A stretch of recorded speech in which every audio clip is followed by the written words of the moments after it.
So obviously I wanted to play the flanker again as it recently got new engines and the flight model buff. The long and short of that is now you're going to find you're able to maintain a much better energy state throughout a match. You can build your energy a lot faster with the engines and you'll maintain it a lot better in your notches with the flight model buff. The issue I had when I was planning out my thoughts for this video though was the gameplay isn't really a huge amount different to when I made my last flanker video.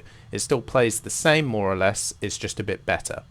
So I thought I'd mix it up a bit. The first half will be air RB matches as normal, however I'll be focusing on positioning mistakes I made that ultimately led to my death, because a large number of your deaths in air RB you'll find you can trace back to one poor choice of positioning that you made.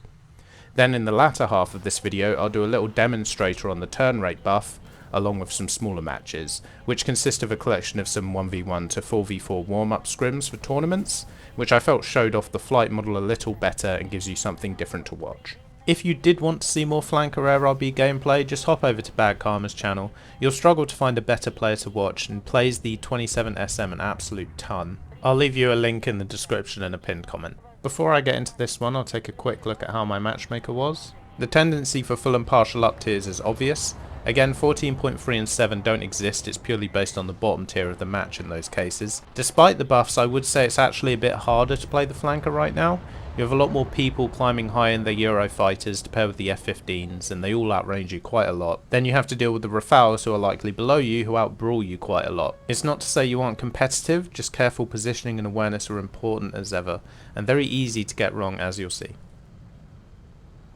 So in this first game, I'm early on here, I came out to the left, didn't really encounter anyone, so now I'm just flying in towards the middle of the map waiting to see what develops, as no one's really spotted yet. Now, what you tend to want to do in the flanker is sort of skirt on the edge of the furball. I mean, to be fair, I play most stuff like that, but especially important in the flanker because if you find yourself in the middle of the furball, eventually someone's going to catch you out. Yes, you can brawl, but as you're going to see is once you get overwhelmed from all sides, it's going to be very hard to manage the situation. And my positioning error isn't really like a specific moment, it's sort of developing at this point. See how I'm flying off towards their side of the map here as I'm just taking pot shots at people? A better course would have been go over to the right side as I was flying in to try and position above and behind my team. As it is at this point, I'm trying to get back towards my team as I'm seeing, you know, things like that mirage down there below me popping up, and you're going to see more pop up now. But I'm kind of forced to engage now. I can't really just fly back towards the friendly side of the map because I'm going to have a lot of people on my tail. So as a result of me positioning poorly, kind of directly above the furball, I've been kind of dragged into it, and then as soon as a couple of my teammates die, suddenly I'm all alone here, and I've got no choice than to try and take them on. Now I'm just going to try and manage the situation as best I can, just using my HMD to get those 77 launches off, notching each threat as it appears. So missile behind me there, so I move in to notch that. Just as I get rid of that, another one shows up, but as I notch this one, I'm essentially flying into the last missile, which is going to kill me because I've just kind of run out of space and room to deal with this. So start of this next game, you'll see I'm using the ERs as opposed to the ETs. I do think in RRB I probably do prefer the ETs like I used to use, but I use the ERs just to change it up a bit and try something else. I'm also using TWS head-on a lot more these days. It's a lot more reliable to pick up locks, especially in the early game when everyone is coming head-on with you. And I'm going to use my ER on this guy down here. I am going to get the launch warning from him on my RWR as well, but I launched first, so I'm going to stick this because I know my missile should get there first and that will break his lock on his ER, and then I'm just going to defend this what looks like a Fox 3 maybe coming from someone else. Now this is where my positioning I feel like is good. I'm staying on the edge of like the little furball that's developed there with my team. I can use the off-bore 77s like here with the F-15. I can move into the notch. You know, I didn't expose myself too much, so I haven't got far to travel to get into the notch. After I defeat that missile, I can come in and do the same thing with the F4. And I'm not going to get many kills here, but this is the right kind of idea for the gameplay. I'm firstly trying to snipe people with my ERs, and then as people start to push in, I'm skirting the edge of the furball, using the HMD and high off-bore capability of the R77s to make sure I don't leave a defensive posture too much, so it's very easy for me to defend any fire coming my way. You know, you want to avoid being in the middle of the chaos because you're going to struggle to defend against all the threats that are about. Now I'm just going to jump ahead slightly in this clip and pause it at the point where my mistake basically occurs, which is about here. Now we're going to be focusing on my TWS screen at the moment, and there's a few things I want to point out. First up, there's obviously a number of contacts on my radar display coming in my direction. I did notice this at the time, but I didn't commit it properly to memory and alter my position accordingly, as you'll see. I also failed to sweep my TWS over to the right and identify anyone coming in from that direction. The flanker radar obviously being a little bit awkward to use, you can often fall into the trap of not collecting proper information because obviously it only pivots into those 3 fixed sectors rather than just moving fluidly across its axis like other top tier radars do. So be careful that you're not starving yourself of information. And these errors are what will lead me to eventually flying head on into danger, getting caught out, and eventually my death. I'll let it play now so I can talk through what happens. So first up, there's not a huge amount wrong here. I'm just selecting a target, and eventually I'm going to settle on that F-16 who's briefly going to become unspotted coming towards me. And I'm going to fire my second ER at him. There is something in my RWR that's possibly for me, so I'm just going to keep this on the gimbal limit. And I'm just going to try and defend this missile while holding my ER lock, and I'm just keep flicking my radar back on to keep giving the ER the guidance updates, because it does have data link even if I lose the lock, and get the kill while still managing to defend any launches against me. Now you might notice that I'm flying head on basically right now to where all the TWS contacts are, and that is the mistake I've made. I've completely forgotten the fact that people are ahead of me as I'm tunnel visioning what I can actually see. And the flanker's going to get a Fox 3 on me here. I don't react very well. After firing, I decide to try and shoot his missile down, but I can't get the lock, and we end up trading. Now, if my reactions were better, maybe I could have won that joust without dying, but it's important not to look at the immediate moment of your death and think like, oh, you know, I could have handled that joust better, because that may be true, but the source of my death there was getting into that position in the first place. By not collecting enough information previously, or remembering the information I had collected, led to me positioning poorly and getting into a very close range joust, not at multipath height, where I'm going to struggle to get around to the notch in time, even if I do react perfectly. Moving on to the next game now, and at the start here you'll see I'm running kind of the full mixed loadout, so I've got 4 different missile types. Ideally I do like doing this because I like having an ER and I like having an ET, but the weapon selection can get a bit awkward if you don't get rid of the ER quite early, so I don't know if I recommend it, because there's a number of times where I've kind of died or gotten into a bad position because I've messed up my weapon selection. Along with operating this radar, it adds a lot of, you know, sort of busy work that you have to do to just sort of manage the airframe. Focusing on the clip now, remember to look out for those context clues like that missile diamond. That clued me in that there was someone right there, so I quickly spot him, the black dot against the horizon, and get the R-77 off for the kill. It's always good to look out for these context clues like the missile diamonds, looking for those dots against the horizon and using your radar rather than just relying on the AirRB spotting system, because as you probably well know, it can be very unreliable. Now, before I turn in, I'm conscious of this guy I'm just locking ahead of me here. I don't want him to recommit and get on my tail, so I'm going to get rid of my ET. I'm not really expecting that to get the kill, but if he recommits, he might fly into it and it gets rid of some weight, and I don't have to worry too much about him sneaking up on me as I move into the rest of the match. Going to get some R-77s off here. These are mostly just about putting pressure on. If they keep flying straight, I will get the kills. And now this is an example of, you know, reasonable positioning.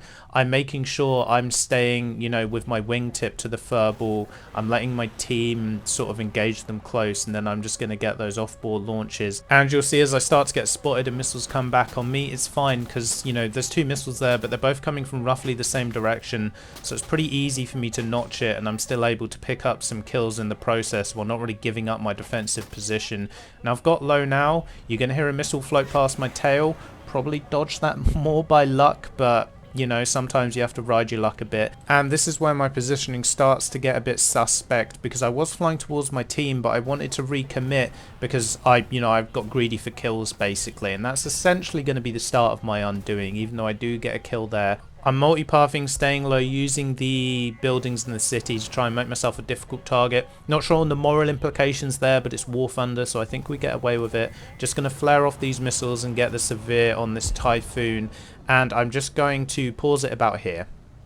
Now, my first mistake was, as I mentioned when I recommitted as I was flying over the city, into their team. I was extending away from my team and essentially putting myself in a brawl with a Typhoon and a couple of Rafales. And while I managed to get rid of one Rafale and the Typhoon, one of them I didn't manage to get an effective shot on, and now I'm left 1v1 with a Rafale in a flanker, which is not a situation you really want to be in.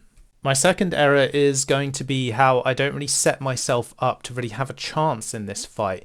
Whilst that missile you can see there, I'm going to defend effectively with the terrain that you can see that I'm just turning into now. What I should have done is continue turning around the terrain to try and get into a merge, try and leverage one of my two R-73s to try and win the dogfight. But instead, I make the mistake of just flying straight, and I essentially just give him my tail. He gets another meeker off on me. I get a bit confused thinking it might be a magic. I don't notch it effectively, and he gets a pretty easy kill. So I'll play it now as I use the terrain to defeat his first missile. Now I should have turned in there to try and force a head on. As it is, I extend straight a bit as I look round. I've basically just given him my tail. I don't notch this missile properly, and I have to go back to the hangar. So next up, to demonstrate the flight model buff, I thought we could do just a quick little rate fight with an F-15C flown by Carlos here. We're both coming in with our full missile loadouts and min fuel. Now as I merge, I'm just trying to slow myself down here, so I merge at a decent speed. Don't want to merge too fast because otherwise I'll just black out. I'm aiming for about 700 kilometers an hour. I think that's roughly sort of the speed you'd want to be aiming for to avoid blacking out, but also rate around the circle as effectively as you can. And you see how much faster I am than him right now, how much more effectively I'm coming around the circle. I did have a shot there, but I don't take it just so I can show you a little bit more and how much more position I get on him in the second turn. Starting to lose a bit more speed here, but it's nothing compared to him. And you see how I'm basically getting his tail now. I've got all the angle I need. I can just easily set up my shot, get a crit, and get the kill. We'll also take a look at that in sensor view from above, because that really gives a great idea of the relative speeds and how I'm able to maintain a much faster speed in my circle. Carlos is pulling a tighter circle here, but you see how much faster I'm coming around it despite drawing a bigger circle. And you see how, I've got the angle there for a shot on the first turn. I obviously don't take it just to show how much more position I can develop in the second turn. Look at my speed compares to his. He's really struggling to get around his circle while I'm just flying around it at this point, and then I'm going to get tons of angle. I can just set up my shot, line up my nose under no real pressure, and collect a kill. I'll show you one more where I'm going to take the shot on the first turn now, just to show you how much more dominant the flanker is than the F-15 in this style of fight. Again, we're merging min fuel with our maximum missile loadouts. I've come in afterburner off just to slow down a bit. Once I get towards my target speed, I'm just going to put my burner back on, neg-G a bit just to keep myself from blacking out. I see how much faster I've come around the circle, so I cash in some speed to pull my nose round for the shot and get the kill. Now I thought to show you how well you can maintain energy in this now, I'd show you a little 1v1 Fox free duel I was doing with my friend Atrex here, where we were warming up for a tournament. He's in the Mirage 2000, he's coming in low, maybe trying to multi-pass, so I'm going to use the ERs first, big warheads, so they're a bit harder to multi-path, and I'm just going to keep guiding it in. Once I see the meek coming, I'm going to pull a bit of an S here to try and bleed it of its energy. Now, my plan is to try and notch the missile and then relock him last second to try and use the data link of the ER to get it on target. I don't manage to get rid of this missile fast enough though, so I can't do this. So as I pull round, I'm going to fire my second ER, try and do the same again. Take note of how I'm using TWS there to recommit rather than my HMD, because I didn't know exactly where he was. So I'm able to get quite a quick launch off there by using TWS right on the edge of my radar. I defend the missile, and then again I'm trying to relock the ER in, but I get distracted by probably a false RWR warning, so I don't manage to guide that ER in, so he's managed to defeat both of them. So now we're just on a normal Fox free duel now. And while we're dueling here, just pay attention to how much easier I pick my energy back up with the new engines, and how much less energy I'm losing in my turns compared to how the flanker used to be. I'm able to maintain a very good energy state. I'm at a good speed for maneuverability, so I can get those high off wall launches, flick around into the notch nice and easily, and I'm not losing too much energy doing so. I'm managing to maintain quite a good energy state. Even there, where I missed the launch on my first off-bore attempt, I still managed to get a launch off whilst it does go into the ground, and still able to notch in time. And it's only at this point that I really start to lose my speed as I notch and defend these next two launches, one of them being a Magic 2. But you can see he's also really slow in the Mirage 2000, which also bleeds a lot of energy, but he doesn't have the luxury of two massive engines, got a comparatively weak engine, so as he pulls in for those shots there, he just doesn't have the energy anymore to get himself round into the notch, whereas I can still defend his launches and collect the kill. And now finally, I just wanted to look at a little 3v3 warm-up clip, a little scrim we were doing. So I'm climbing up here and I've got Carlos opposite me again. He's going to be in a flanker as well, and we're both trying to do the same thing here. We're both slinging our ERs at each other, and we're trying to keep giving our own missiles, you know, enough guidance updates to hopefully get the kill, whilst also trying to break their lock. So it's a bit of a game of cat and mouse now. See, I'm just relocking it briefly just to update the data link on the ER, then going back into the notch to defend. I've also got some Fox 3s heading my way, and I'm just going to keep doing this for a bit. Again, changing my altitude just in case there's any inertial guidance to break that. Can't get the lock with TWS right now, and I know he's probably within 20 kilometers. I can see the contrail, so I use my HMD. Once I get the lock, I see the first one's not on my radar screen anymore, so he's defeated that. So I'll send the second ER his way, immediately go back into my defense. Now, I had to just leave this ER alone and not try and relock it because I got the call that someone was coming down the coast, so I didn't want to recommit in a bad position when I knew someone was coming in close range. Once the Mirage pops up, I get the missile off and get the crit. I make sure to pitch up after I enter my notch against that Mika because it's not biting on the chaff, so I need to pull out of the inertial guidance. Now I'm going to find myself caught between two flankers. I'm not going to commit to launch just yet. I'm going to defend this missile, and then just as I defend it, the flanker on the right fires on me. This is okay though, because it means while I'm getting my launch off on Carlos here, I can effectively defend the missile that was coming from my right. I'm then going to switch to defend the missile from Carlos. I'm just pulling away from the missile a bit up into the vertical to slow myself down, just so I can notch the missile a bit easier, and so I can pull my nose around a bit faster to get that off-bore R77 off, defend that last missile and collect the last kill and win the round.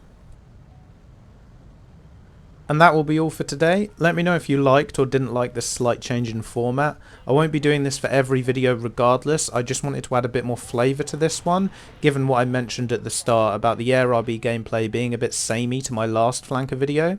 It's certainly a lot easier now to maintain your energy and avoid being as vulnerable as in the past, but as you saw from my AirRB examples, good positioning and decision making is still as important as ever with such a big airframe. It's also worth noting again that the Matchmaker isn't very friendly since the introduction of the Eurofighter and Rafale, which can be a bit tricky to deal with. I'm in the process at the moment of collecting clips for the Kfir C10 event plane, which will most likely be next week, so I'll see you again next time.